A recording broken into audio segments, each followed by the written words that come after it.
ইতিহাস গড়ল বাংলাদেশ। টেস্ট সিরিজে পাকিস্তানকে হোয়াইট ওয়াশ করল টাইগাররা। পাকিস্তানের মাটিতে পাকিস্তানের বিপক্ষে দ্বিতীয় টেস্টে ৬ উইকেটে জয় পেল শান্তরা। ক্রিকেট বিশেষজ্ঞরা মনে করছেন দলগত পারফরম্যান্সের সুফল পেয়েছে বাংলাদেশ। টেস্ট ক্রিকেটে বাংলাদেশের নবম সিরিজ জয় এলো পাকিস্তানের বিপক্ষে। ইতিবাচক মনোভাবের কারণে এমন দাপুটে জয় পেল বাংলাদেশ। বাংলাদেশ দল এখন অন্য রকম বাংলাদেশ। সেঞ্চুরি হাঁকিয়ে ম্যাচ সেরা লিটন দাস এবং সিরিজ সেরা মেহেদী হাসান মিরাজ। চতুর্থ দিনে এই টেস্টে বাংলাদেশের পেসাররা দুর্দান্ত বোলিং করে ১৭২ রানে আটকে দেয় পাকিস্তানকে। এই টেস্টে পঞ্চম এবং শেষ দিনে বিনা উইকেটে ৪২ রান থেকে ব্যাট করা শুরু করে বাংলাদেশ। দিনে জাকির সাদমান জুটি গড়েন ৫৮ রানের। ৩৯ বলে ৪০ রান করেন জাকির।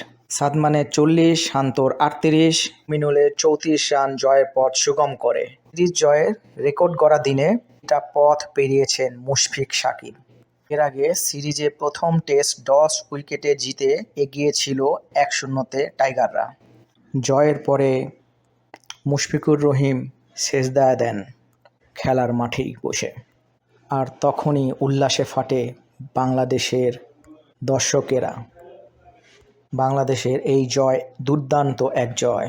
টেস্ট ক্রিকেটে শক্তিশালী পাকিস্তানকে পাকিস্তানের মাটিতেই হারালো বাংলাদেশ। এমনকি তাদের হোয়াইট ওয়াশ করলো তাদেরই মাটিতে। শুভকামনা রইল বাংলাদেশ টিমের জন্য।